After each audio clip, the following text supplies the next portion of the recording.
بسم اللہ الرحمن الرحیم۔ محرم الحرام کی قرآن و حدیث میں کیا فضیلت ہے اور اس مہینے میں کیا کرنا چاہیے؟ قرآن کریم کے اندر اللہ رب العالمین نے سورہ التوبہ میں آیت نمبر 36 ہے، اس میں فرمایا ہے ان عدۃ الشہور عند اللہ 12 شہرا فی کتاب اللہ یوم خلق السماوات والارض منها 4 حرم ذلك الدین القیم فلا تظلموا فیہن انفسکم، کہ اللہ رب العالمین نے سال کے 12 مہینے بنایا ہے، اور یہ 12 مہینے اس دن سے ہے جس دن سے اللہ رب العالمین نے آسمان و زمین کو پیدا کیا۔ منها 4 حرم، جس میں سے 4 حرمت والے مہینے ہیں۔ ذالک الدین القیم، یہی مضبوط دین ہے۔ فلا تظلموا فیہن انفسکم، لہذا ان دنوں میں اپنے آپ پر ظلم و زیادتی نہ کرو۔ حرمت والے مہینہ میں سے ایک مہینہ ہے یہ محرم الحرام کی سب سے پہلی فضیلت ہے کہ یہ حرمت والے مہینہ میں سے ایک مہینہ ہے۔ اس مہینے میں خصوصی طور پر، یعنی جو بھی حرمت والے مہینے ہیں، ان مہینوں میں خصوصی طور پر ظلم و زیادتی کرنا، اور چاہے اپنی جانوں کے حوالے سے ہو یا چاہے دوسروں کے جان کے حوالے سے ہو، یہ منع ہے اسلام میں۔ حرمت والے کون سے مہینے ہیں؟ 4، جس کے حوالے سے اللہ رب العالمین نے قرآن میں فرمایا کہ منہا 4 حرم۔ اس کی وضاحت نبی صلی اللہ علیہ وسلم کی اس حدیث سے ہوتی ہے جس میں نبی صلی اللہ علیہ وسلم نے فرمایا، جو روایت صحیح بخاری اور مسلم کے اندر ہے، ان الزمان قد استدار کحیۃ یوم خلق السماوات والارض السنۃ 12 شہرا منها 4 حرم 3 متوالیات ذو القعدہ وذو الحجہ والمحرم ورجب مضر الذی بین جمادی و شعبان، کہ آپ صلی اللہ علیہ وسلم نے فرمایا، یہ حجۃ الوداع کا واقعہ ہے کہ آپ صلی اللہ علیہ وسلم نے خطبہ دیا، اور خطبہ دیتے ہوئے آپ نے فرمایا کہ زمانہ گھوم گھام کر اپنی اصلی شکل پہ آ گیا، اصلی صورت پر آ گیا ہے۔ کہیت یوم خلق اللہ السماوات والارض، اس طرح سے آ گیا ہے جس طرح سے اللہ تعالیٰ نے آسمان و زمین کو پیدا کیا، اور جس طرح بنایا اس کو اسی حساب سے یہ ابھی چل رہا ہے۔ آپ نے فرمایا السنہ 12 شہرا، آپ نے فرمایا کہ سال کے 12 مہینے ہیں، منہا 4 حرم، جس میں سے 4 حرمت والے مہینے ہیں، 3 متوالیات، 3 پے در پہ ہیں۔ 3 پے در پہ کیا ہے؟ مسلسل، ذو القعدہ، ذو الحجہ اور محرم، یہ 3 پے در پہ ہیں، اور چوتھا جو ہے وہ رجب ہے، جو جمادی الاخر اور شعبان کے بیچ میں ہے۔ یہ 4 مہینے حرمت والے ہیں۔ ان 4 مہینوں میں خصوصی طور پر ظلم و زیادتی کرنا، مال ہڑپنا اور کسی کا حق دبانا، یہ سب منع ہے اسلام میں۔ تو یہ مہینہ، اس مہینہ میں خاص کر کے جنگ و جدال کرنا، قتل کرنا، یہ اسلام میں منع ہے۔ اس لیے جو عرب جاہلیت کے لوگ تھے وہ سب بھی ان مہینوں کا احترام کرتے تھے، ان مہینوں کے حوالے سے جو کچھ آیا اس کا عزت و احترام کرتے تھے، لیکن پھر بھی کبھی کبھار وہ کیا کرتے تھے کہ آگے پیچھے کرتے تھے۔ اس لیے اللہ رب العالمین نے فرمایا کہ انما النسیء زیادۃ فی الکفر، مہینے کو آگے پیچھے کرنا یہ کفر کے اندر زیادتی ہے۔ وہ لوگ کیا کرتے ہیں، جیسے محرم ہے، محرم کے بعد سفر ہے نا، سفر کو کافی تقدیم کر دیتے تھے، محرم کی جگہ لے آتے اور محرم کو سفر کی جگہ لے جاتے۔ تو اللہ رب العالمین نے فرمایا کہ نہیں، اس لیے آپ صلی اللہ علیہ وسلم نے فرمایا حجۃ الوداع میں کہ یہ اب جس طرح سے یہ مہینہ چل رہا ویسے ہی چلے گا، آگے پیچھے اب نہیں ہے۔ یعنی آپ صلی اللہ علیہ وسلم جس مہینے میں حج کیے نا، وہ مہینہ ذوالحج کا مہینہ تھا۔ اس سے پہلے ابو بکر جب حج کے لیے آئے تھے تو دوسرا مہینہ ذوالقعدہ کا مہینہ پڑا تھا غالباً۔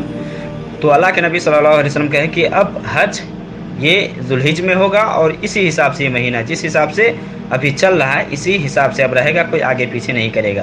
جبکہ اس سے پہلے کے جو جاہلیت کے لوگ تھے وہ سب آگے پیچھے کر دیتے تھے، اور مہینے کو جاتے آگے پیچھے کرتے تھے اور لڑتے تھے، تو چونکہ یہ لڑاکو قوم تھی اور دوسروں کے اوپر ظلم و زیادتی، مال ہڑپنا ان کا مشغلہ تھا، جس کی وجہ سے یہ لوگ مہینوں کو آگے پیچھے کر دیتے تھے۔ یہ جو مہینہ ہے محرم الحرام 4 حرمت والے مہینوں میں سے ایک مہینہ ہے، اس کی سب سے اہم فضیلت ہے۔ اور یہ جو مہینہ ہے محرم الحرام کا جو مہینہ ہے، اس مہینے کو اللہ تعالیٰ نے کہا کہ یہ میرا مہینہ ہے، شہر اللہ المحرم کہا ہے۔ تو یہ خصوصیت اس کی یہ بھی ہے کہ یہ اللہ نے اس مہینے کی نسبت اپنے ساتھ کیا ہے۔ ایک فضیلت تو ہے کہ حرمت والے مہینوں میں سے ایک ہے، دوسری فضیلت یہ ہے کہ یہ اللہ کا مہینہ ہے۔ دیگر اور مہینوں میں یعنی 11 مہینے اور باقی ہے، ان مہینوں کے بارے میں اللہ تعالیٰ نے نہیں کہا کہ یہ شہر اللہ، بلکہ محرم کے بارے میں کہا کہ شہر اللہ المحرم، کہ یہ اللہ کا مہینہ ہے۔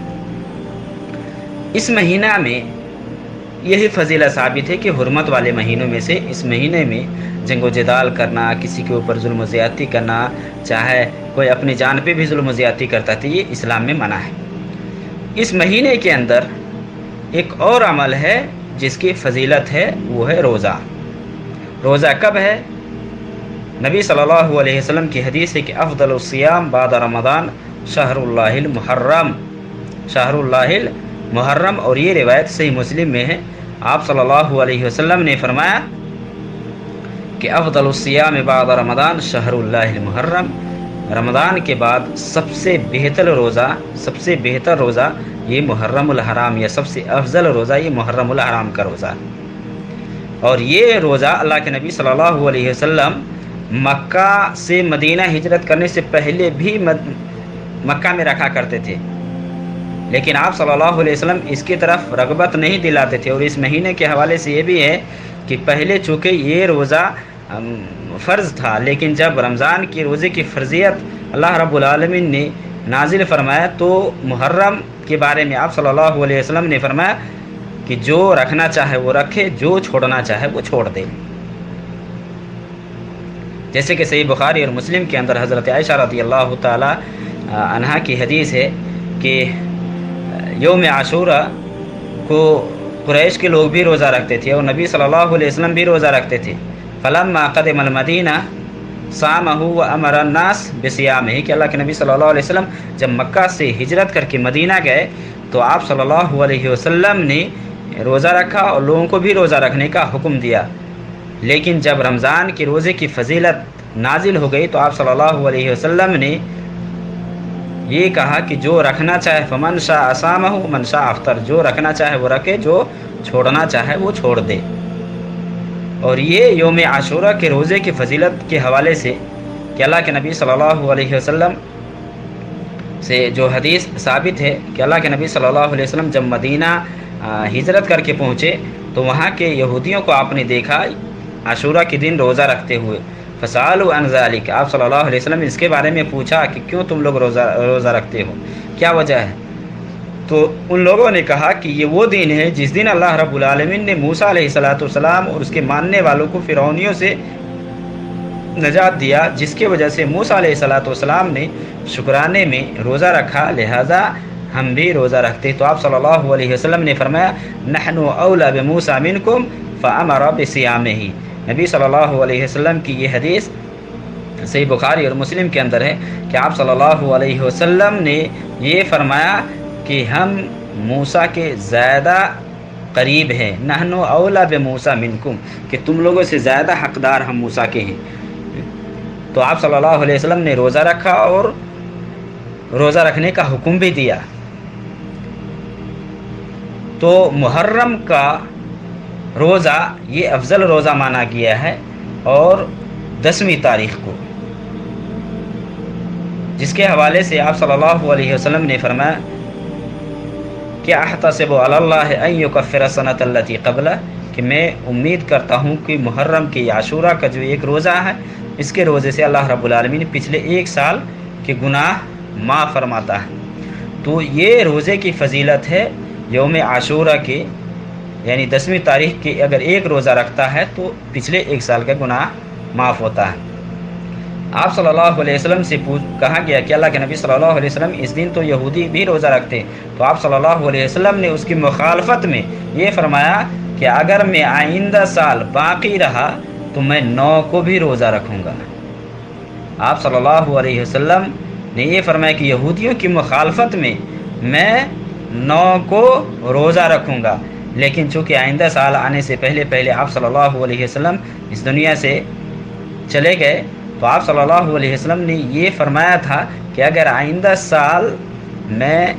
سال تک زندہ رہوں گا تو 9 کو بھی روزہ رکھوں گا۔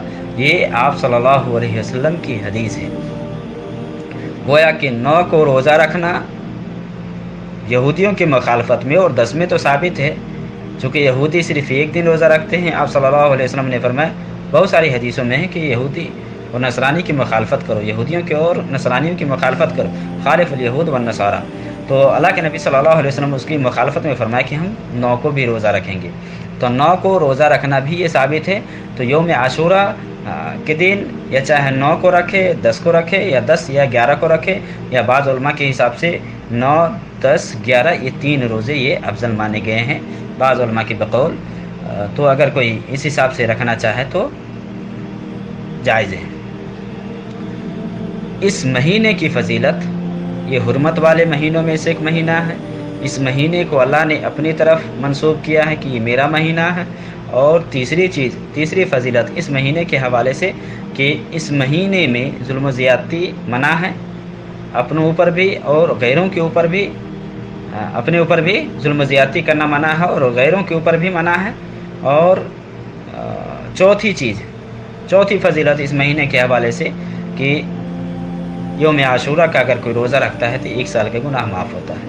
یہ کچھ فضیلتیں اس محرم الحرام کے حوالے سے پتہ چلتا ہے۔ اس کے علاوہ جو لوگ بھی خرافات کرتے ہیں اس مہینے میں، جو کچھ بھی خرافات کرتے ہیں، بہت سارے ایسے لوگ ہیں جو یہ عقیدہ رکھتے ہیں کہ اس مہینہ میں شادی بیاہ نہیں ہے۔ یہ بے بنیاد بات ہے، بلکہ بعض روایت میں یہ آتا ہے کہ حضرت علی اور حضرت عائشہ، حضرت علی اور حضرت فاطمہ رضی اللہ عنہما کا نکاح اسی مہینے میں ہوا۔ اس مہینے میں جو لوگ شیعہ وغیرہ جو کرتے ہیں، تعزیہ داری کرتے ہیں اور تعزیہ بناتے ہیں اور حسین کرتے ہیں، گال نوچتے ہیں اور رخسار پھاڑتے ہیں اور خون بہاتے ہیں، یہ سب جان پہ ظلم کرنا ہوا اور یہ اسلام میں حرام ہے۔ اس کے علاوہ یہ جو کچھ فضیلتیں، 3-4 فضیلتیں میں نے اوپر ذکر کی، اس کے علاوہ جو کچھ بھی لوگ کرتے ہیں اس مہینے کے حوالے سے، یہ سب بے بنیاد ہے اور اس سب کی کوئی حقیقت نہیں۔ اس سب سے پرہیز کرنا نہایت ہی ضروری ہے۔ اللہ رب العالمین لوگوں کو صحیح دین سمجھنے اور عمل کرنے کی توفیق دے۔ صلی اللہ علیہ وسلم۔